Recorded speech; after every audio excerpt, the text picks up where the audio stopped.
বৃহত্তর কুমিল্লা মানি না, মানব না। আমি বাংলাদেশের গ্রামীণ পর্যায়ে 64 জেলার মধ্যে শ্রেষ্ঠ ফুটবল আসর হিসাবে এটাকে প্রতিষ্ঠিত করতে চাই। এটাই আমার প্রত্যয়, এটাই আমার প্রত্যাশা। আমাদের ফাইনাল খেলা আগামী 19 জুন বুধবার। সবাইকে আগাম আমন্ত্রণ জানাচ্ছি। আশা করছি এবারের ফাইনাল খেলায় অনেক বড় বড় চমক থাকবে।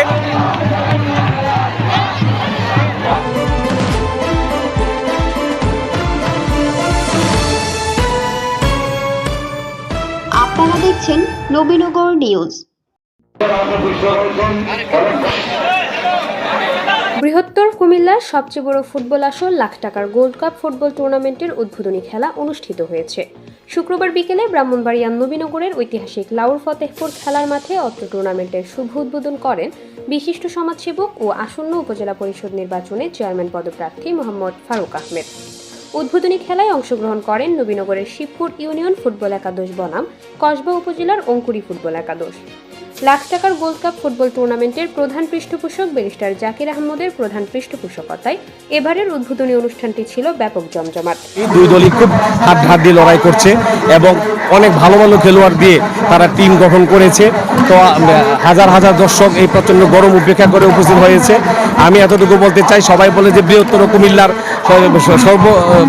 সবচেয়ে সেরা আসর। আমি বৃহত্তর কুমিল্লা মানি না, মানব না। আমি বাংলাদেশের গ্রামীণ পর্যায়ে 64 জেলার মধ্যে শ্রেষ্ঠ ফুটবল আসর হিসাবে এটাকে প্রতিষ্ঠিত করতে চাই। এটাই আমার প্রত্যয়, এটাই আমার প্রত্যাশা। যুব সমাজকে মাদক থেকে দূরে রাখতে আমাদের এই প্রয়াস। উদ্বোধনী খেলাটিকে ঘিরে স্থানীয়দের মাঝেও ছিল বাড়তি উন্মাদনা। এই খেলাটা নিয়ে আমাদের পুরো নবীনগরে ভালো খুব উত্তেজনা সৃষ্টি হচ্ছে। সামনে আরো ভালো কিছু হবে ইনশাআল্লাহ। আমি বিশ্বাস করি মাদক মুক্ত নবীনগর করতে এবং সন্ত্রাস মুক্ত নবীনগর করতে আগামীতে এই লাখ টাকার ফুটবল টুর্নামেন্টটি আরো বড় পরিসরে হবে। আগামীতে যেন বড় টুর্নামেন্টের ব্যাপক আয়োজন করতে পারে। আমাদের টুর্নামেন্টটা অনেক সৌন্দর্য একটা রূপ নিয়েছে। আসলে ফুটবলটা বাংলাদেশ থেকে হারিয়ে যাচ্ছে।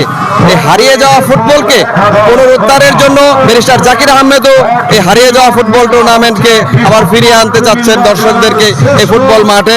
অত্র টুর্নামেন্টের সভাপতি ও সাবেক কৃতি ফুটবলার ফরহাদ হোসেনের সভাপতিত্বে ও সাধারণ সম্পাদক আতিকুর রহমানের তত্ত্বাবধানে উদ্বোধনী খেলায় আরও উপস্থিত ছিলেন এলজিইডির সাবেক তত্ত্বাবধায়ক প্রকৌশলী বিপুল বণিক, উপজেলা পরিষদ নির্বাচনে চেয়ারম্যান পদপ্রার্থী কাজী জহিরুদ্দিন সিদ্দিক টিটু, এইচ.এম. আলামিন আহমেদ ও মোহাম্মদ শাহ আলম, ভাইস চেয়ারম্যান পদপ্রার্থী সাইফুল ইসলাম, মোশাররফ হোসেন ও মোহাম্মদ জীবন আহমেদ, মহিলা ভাইস চেয়ারম্যান পদপ্রার্থী সাবিনা ইয়াসমিন পুতুল, ইউপি চেয়ারম্যান রবিউল আওয়াল রবি ও জাহাঙ্গীর আলম, সাবেক ছাত্রনেতা আবদুল্লাহ আল মাসুম, ব্যাংক কর্মকর্তা শেখ শামসুদ্দোহা, অধ্যাপক মাহবুবুল আলম, ইউপি সদস্য আবু নসর ও ইমদাদুল হক ইদন সহ আরও বহু গণ্যমান্য ব্যক্তিবর্গ উপস্থিত ছিলেন।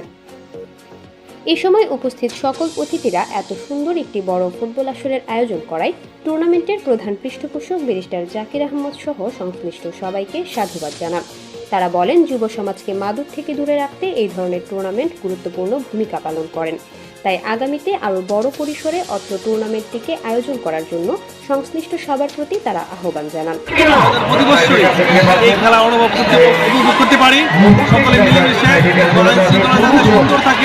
আপনারা খেলা দেখবেন আর সবাইকে খেলা দেখার আমন্ত্রণ রইল।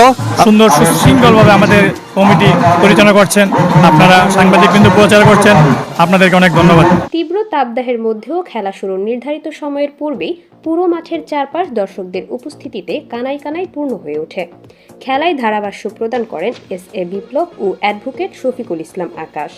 খেলায় রেফারির দায়িত্ব পালন করেন বাবুফের স্বীকৃতিপ্রাপ্ত রেফারি আরিফুল হক মজুমদার।